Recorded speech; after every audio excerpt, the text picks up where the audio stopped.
Assalamualaikum warahmatullahi wabarakatuh, Bapak Ibu yang kami hormati. Pada kesempatan kali ini kita akan membahas soal UPPPG PKI tahun 2022 yang kami sesuaikan dengan kisi-kisi. Nah, khusus pada video kali ini kita akan bahas mengenai bank dan riba pada indikator soal 9, 10, dan 11. Baik, langsung saja kita bedah dulu kisi-kisi yang pertama. Kisi-kisi nomor 9 disajikan data dan informasi tentang industri perbankan di Indonesia. Mahasiswa dapat menyimpulkan perbedaan ciri-ciri bank konvensional, bank, dan bank Islam ataupun bank syariah. Nah, nanti Bapak Ibu akan diberikan sebuah eh, ciri-ciri atau informasi terkait dengan industri perbankan. Nah, dari informasi tersebut, Bapak Ibu akan bisa menyimpulkan atau diminta untuk menyimpulkan apa sih perbedaan dari konvensional dan bank syariah. Baik, sebelum kita bahas soalnya, maka kita akan lihat dulu pembahasan materinya. Dalam sistem bunga bank konvensional yang berlaku mengharuskan mereka yang menitipkan uang untuk jangka waktu tertentu mendapat pengembalian uang titipan itu dari bank ditambah dengan bunga yang jumlahnya telah ditentukan pada hari penitipan uang. Sebaliknya, kepada mereka yang meminjam uang dari bank untuk jangka waktu tertentu oleh bank juga diharuskan untuk mengembalikan uang yang dipinjam. Selain itu, ia pun harus memberikan uang tambahan yang jumlahnya telah disepakati pada waktu pengembalian pinjaman. Yang dimaksud dengan bank non-Islam atau konvensional bank adalah lembaga keuangan yang fungsi utamanya untuk menghimpun dana yang kemudian disalurkan kepada orang atau lembaga yang membutuhkannya guna investasi atau penanaman modal dan usaha-usaha yang produktif dengan sistem bunga. Contohnya Bank BNI, BRI, BCA, dan sebagainya.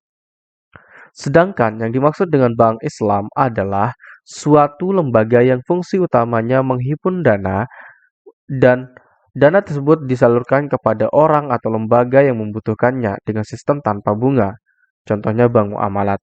Nah, di sini dapat kita simpulkan bahwa kedua bank ini sama-sama menghimpun dana, tetapi perbedaannya adalah di bank konvensional ketika dana itu dihimpun kemudian dipinjamkan kepada orang lain, maka orang lain tersebut ketika mengembalikan, maka ia dikenakan bunga. Nah, begitu juga sebaliknya, ketika seorang nasabah menyimpan uang pada bank, maka nasabah tersebut akan diberikan bunga. Nah, kalau di bank syariah atau bank Islam, itu menghimpun uang dan akan disalurkan kepada lembaga yang membutuhkan dengan sistem tanpa bunga. Itulah perbedaan intinya. Baik, kita lanjut ke soal yang pertama. Lembaga keuangan yang fungsi utamanya untuk menghimpun dana yang kemudian disalurkan kepada orang atau lembaga yang membutuhkannya guna investasi dan usaha-usaha yang produktif dengan sistem bunga adalah titik-titik. Apakah A. Bunga konvensional, bank konvensional, B. Bank syariah, C. Bank muamalat, D. Jawaban A dan B benar. Baik, kita lihat di soalnya. Nah, di sini lembaga keuangan yang menghimpun dana, kemudian dana tersebut akan disalurkan kepada orang yang membutuhkan guna untuk investasi. Nah, ataupun usaha-usaha produktif yang lainnya. Tetapi yang digunakan adalah sistem bunga. Nah, di sini ciri utamanya. Kalau sistem bunga, maka ini merupakan ciri dari bank yaitu konvensional. Maka jawaban yang tepat adalah yang A. Sudah sangat jelas ya Bapak Ibu ya? Baik, karena kita memilih jawaban A yang benar, jadi kita pasti memilih jawaban B, C, dan D itu salah.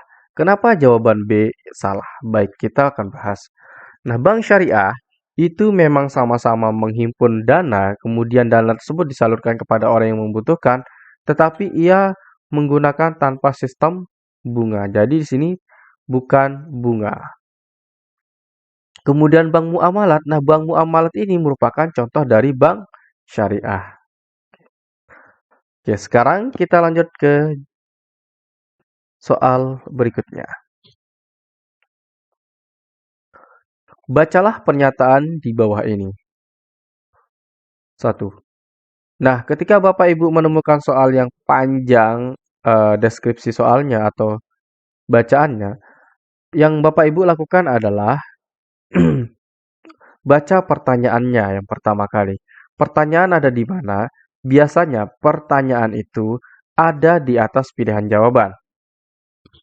Nah, maka dari pilihan jawaban ini kita tarik ya ke satu kalimat sebelumnya atau titik terakhirnya. Nah, di sini kan titik terakhir, maka pertanyaannya ada di sini. Baik, kita baca pertanyaannya. Berdasarkan pernyataan di atas, manakah cara-cara yang ditempuh oleh bank syariah dalam upaya mengganti sistem bunga bank? Apakah A 1, 2, dan 3, B 2, 3, dan 4, C 1, 3, dan 4, D 1, 2, 3, dan 4? Baik, pertanyaannya sudah jelas ya. Cara bank syariah untuk mengganti sistem bunga bank tersebut yang mana? Apakah wadiah, mukorobah, mohon maaf, mukabarah, mudarrobah, atau murabbahah? Jawaban yang tepat adalah yang C, yaitu 1, 3, dan 4. Jadi yang 2 itu bukan ya. Jadi ada 3 cara bank syariah untuk mengganti sistem bank tersebut. Yang pertama itu adalah wadiah. Ya, wadiah itu apa? Titipan uang, barang dan surat berharga murni dan satu pihak ke pihak lain. Kemudian mudarrabah adalah akad kerjasama antara sohibul mal atau pemilik modal dengan mudorib. Siapa itu mudorib? Yaitu pengelola dana. Yang pembagian keuntungannya berdasarkan bagi hasil menurut kesepakatan awal. Jadi di sini ada bagi hasil. Kemudian yang keempat murabbahah berarti akad jual beli yang melibatkan bank dengan nasabah yang disepakati kedua belah pihak. Baik, jadi jawaban yang tepat adalah yang C, 1, 3, dan 4. Berikutnya, suatu lembaga yang fungsi utamanya menghimpun dana untuk disalurkan kepada orang atau lembaga yang membutuhkannya dengan sistem tanpa bunga. Nah, di sini sudah sangat jelas soalnya adalah lembaga keuangan yang menghimpun dana kemudian menyalurkan dana dengan sistem tanpa bunga. Nah, ini pernyataannya sudah sangat jelas. Jadi jawaban yang tepat adalah apakah A. Bank syariah, B. Bank umum, C. Bank konvensional, D. Bank perkreditan rakyat. Jadi jawaban yang tepat adalah jawaban yang A, yaitu bank syariah. Jadi bank syariah itu mengelola dana atau keuangan ketika disalurkan kepada pihak yang membutuhkan, baik orang ataupun lembaga, dia menggunakan sistem tanpa bunga. Nah, kalau bank umum mengelola dana dan menyalurkan dana kepada orang ataupun lembaga dengan sistem bunga. Nah, kalau bank konvensional, ini mohon maaf ya, ini yang saya jelaskan tadi. Kalau bank umum ini tidak jelas ya. Kemudian bank perkreditan rakyat. Kalau bank perkreditan rakyat itu pasti menggunakan sistem bunga. Jadi, jawaban yang tepat di sini adalah yang A. Nah, untuk soal lebih lengkap dan pembahasan lebih lengkap, Bapak Ibu bisa menghubungi kami untuk membeli e-book soal UPPPG Guru PAI ini ke 087 763 246 123. Bilang saja, Kak, pesan e-book soal UPPPG PAI. Baik, kita lanjut ke soal berikutnya, Bapak Ibu. Salah satu pola yang diusung oleh bank syariah adalah bank menyediakan barang ataupun aset yang diinginkan konsumen dengan imbalan yang telah disepakati. Pola ini disebut dengan titik-titik. Nah, tadi kebetulan kita sudah bahas di soal sebelumnya terkait dengan tentang pola-pola yang digunakan oleh bank syariah. Nah, apakah A. Pola murabbahah, B. Pola salam, C. Pola istisna, D. Pola sewa. Jadi jawaban yang tepat adalah jawaban A, yaitu pola murabbahah. Jadi sudah sangat jelas ya Bapak Ibu. Silahkan dipelajari, di e-booknya juga ada, di soal sebelumnya tadi juga sudah ada.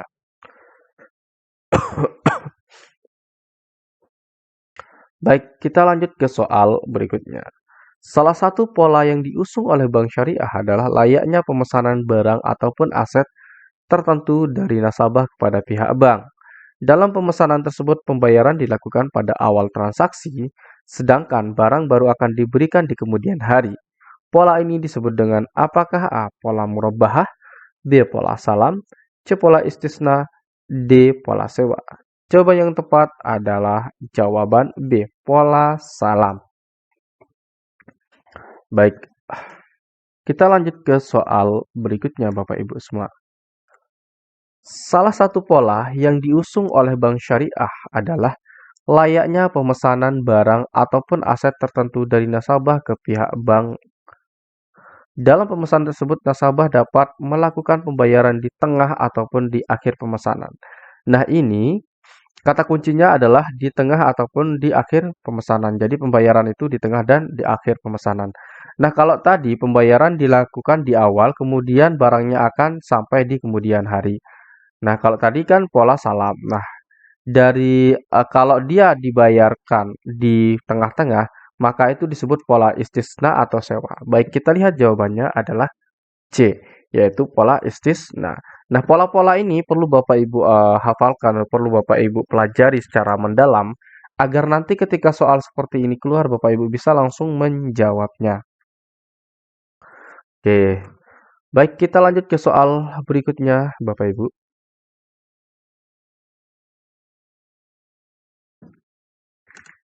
Salah satu pola yang diusung oleh Bank Syariah adalah layaknya pemesanan barang ataupun aset tertentu dari nasabah ke pihak bank. Dalam pemesanan tersebut, nasabah dapat melakukan pembayaran di tengah ataupun di akhir pemesanan. Nah, kalau tadi kita bahas mengenai pembayaran yang dilakukan tentang di awal dan di akhir. Nah, kalau pembayarannya di awal, maka itu disebut dengan pola salam, ya. Kalau pembayaran di tengah, maka itu disebut dengan pola istisna. Nah, berarti jawaban B dan C itu bukan jawaban yang tepat. Karena kenapa? Karena di soal ini yang disebutkan atau kata kuncinya adalah pembayaran itu bisa dilakukan di tengah maupun di akhir pemesanan. Nah, pola ini disebut pola apa? Apakah A atau D? Baik, jawaban yang tepat ternyata adalah jawaban C, yaitu istisna. Nah, ternyata istisna itu ya bisa dilakukan pembayaran di tengah maupun di akhir juga. Jadi mohon maaf ya tadi soalnya saya salah memberikan informasi. Oke, baik kita lanjut ke soal berikutnya. Nah, ternyata kita belum ke soal berikutnya ya. Kita akan bahas dulu kisi-kisi ke-10 ini. Nah, kita bahas dulu mengenai kisi-kisinya. Nah, dari kita membedah kisi-kisi ini, nanti kita akan memperoleh gambaran soal yang akan muncul. Baik, disajikan deskripsi kasus peminjaman uang yang terjadi di satu masyarakat. Mahasiswa dapat menelaah jenis riba dan ketentuan hukumnya dalam ajaran Islam. Nah, nanti di dalam soal kita akan disajikan sebuah kasus peminjaman uang. Nah, dari kasus tersebut kita bisa menentukan apakah kasus tersebut termasuk jenis riba ataupun hukumnya dalam Islam seperti apa. Baik, sebelum kita ke soal-soal, mari kita bahas dulu di pembahasan materi ini.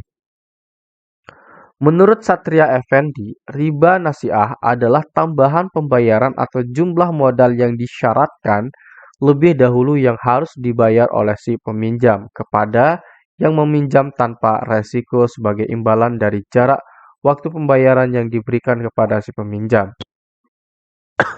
Riba nasiah ini terjadi dalam hutang piutang. Oleh karena itu disebut juga dengan riba duyun dan disebut juga dengan riba jahiliyah. Sebab masyarakat Arab sebelum Islam telah dikenal melakukan suatu kebiasaan membebankan tambahan pembayaran atau semua jenis pinjaman yang dikenal dengan sebutan riba. Juga disebut dengan riba jali atau qat'i. Sebab dasar hukumnya disebut secara jelas dan pasti. Sejarah mencatat bahwa praktek riba nasi'ah ini pernah dipraktekkan oleh kaum Thaqif ya, yang telah terbiasa meminjamkan uang kepada Bani Mughirah.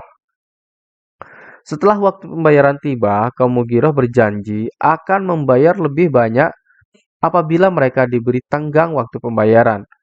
Sebagian tokoh sahabat Nabi seperti paman Nabi, Abbas, dan Khalid bin Walid, keduanya pernah mempraktekannya sehingga turun ayat yang mengharamkannya yang kemudian membuat heran orang musyrik karena mereka telah menganggap jual beli itu sama dengan riba.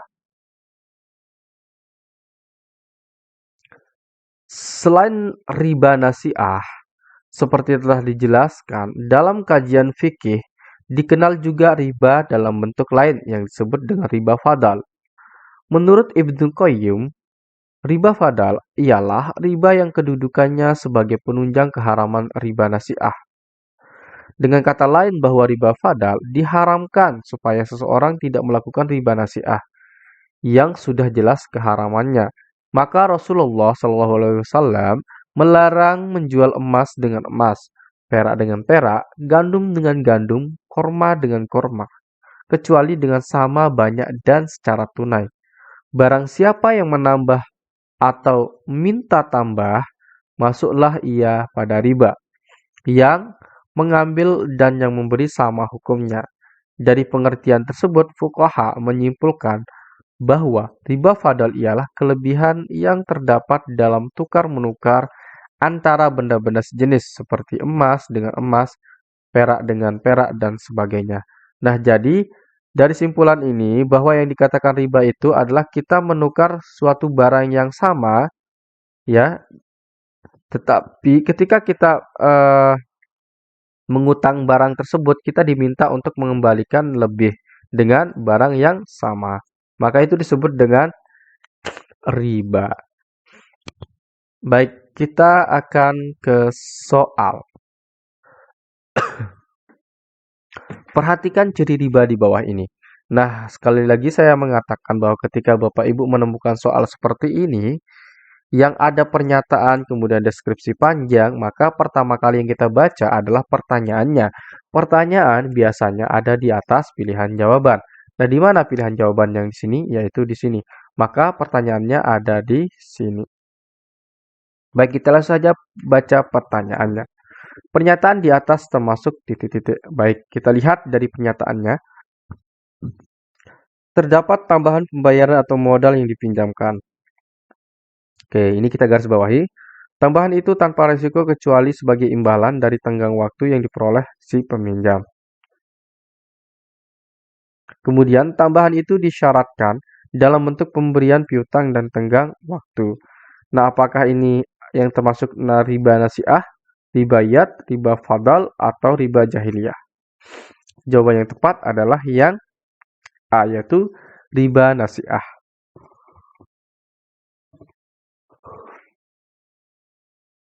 Soal berikutnya. Perhatikan pernyataan di bawah ini. Dari pernyataan di atas, manakah yang termasuk alasan pelarangan riba? Apakah A, B, C, atau D? Baik, kita lihat pernyataannya. Adanya kezaliman, ada potensi melemahkan kreativitas manusia, riba mendorong keduanya menjadi lintah darat, menghilangkan nilai kebaikan dan keadilan dalam hutang piutang.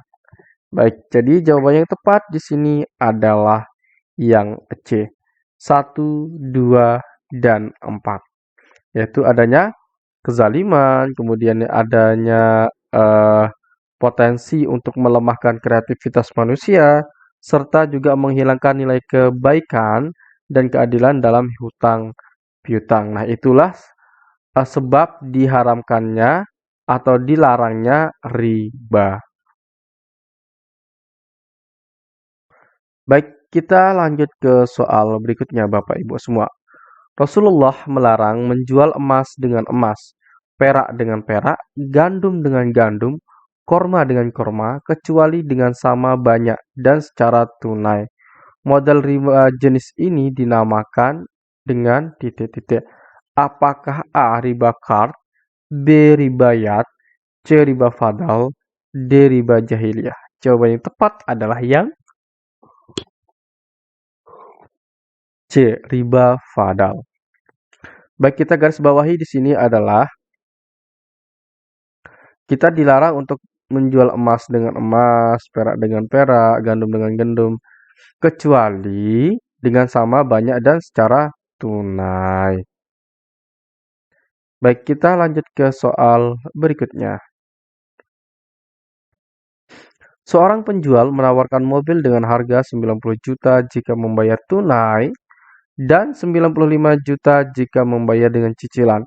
Kemudian ada seorang yang ingin membeli, tetapi sampai akhir transaksi tidak ada kesepakatan antara keduanya berapakah harga yang harus dibayarkan. Model riba jenis ini dinamakan apakah A. Riba kard, B. Ribayat, C. Riba fadal, D. Riba jahiliyah.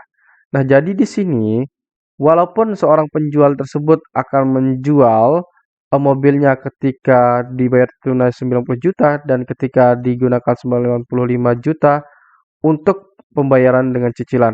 Nah, walaupun ini sudah ada di perusahaan tersebut, tetapi jika tidak disampaikan ya, tidak disampaikan kepada pembeli tentang aturan ini, maka ini disebut model riba yang mana? Baik, jawaban yang tepat adalah yang B, yaitu riba yat.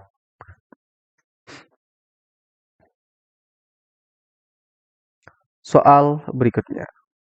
Perjanjian jual beli antar bank dan nasabah.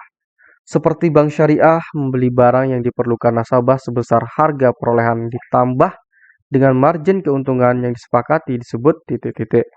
Apakah A. Murabbahah, B. Mukabbarah, C. Mudarrabah, D. Wadiah? Jawaban yang tepat adalah yang A. Murabbahah. Nah, di sini perjanjian jual beli antara nasabah dengan bank. Nah, bank syariah membeli barang dari yang diperlukan oleh nasabah. Nah, misalkan di sini ada toko bangunan, kemudian di sini bank, di sini ada orang yang membutuhkan.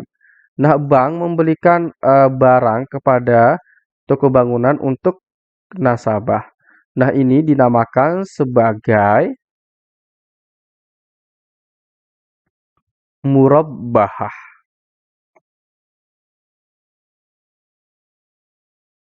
Baik, kita lanjut ke kisi-kisi ke-11. Kita bedah dulu kisi-kisi ini, baru kita bahas soal-soalnya, Bapak Ibu ya. Ini karena kondisi saya kurang sehat, Bapak Ibu, mohon maaf. Jadi, untuk penjelasannya, mungkin saya agak skip ya. Demi semua soalnya kita bisa bahas di sini ya. Baik, kisi-kisi 11 ini disajikan deskripsi konseptual tentang bunga bank dari berbagai pendapat para ahli ulama fikih. Mahasiswa dapat menyimpulkan status hukum bunga bank dalam ajaran Islam. Nah, nanti Bapak Ibu akan disajikan sebuah konseptual tentang bunga bank. Nah, dari hal tersebut, Bapak Ibu harus bisa menyimpulkan apakah hukum dari bunga bank tersebut secara Islam. Baik, untuk pembahasan teori silahkan dibaca Bapak Ibu, karena ini kondisi saya kurang fit atau kurang sehat. Kita langsung saja ke soalnya.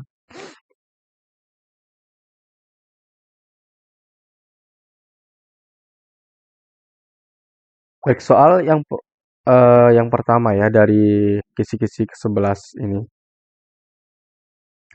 Mustafa Ar-Zarqa berpendapat bahwa riba yang diharamkan adalah yang bersifat konsumtif seperti yang berlaku pada zaman jahiliyah sebagai bentuk pemerasan kepada kaum lemah yang konsumtif, berbeda yang bersifat produktif tidaklah termasuk haram. Manakah yang di bawah ini termasuk dalam sifat konsumtif kecuali? Oke, yang ditanyakan adalah terkait dengan sifat konsumtif. Tetapi di sini yang disebutkan lagi kecuali, berarti yang bukan sifat konsumtif. Berarti yang ditanyakan adalah sifat yang produktif. Apakah A.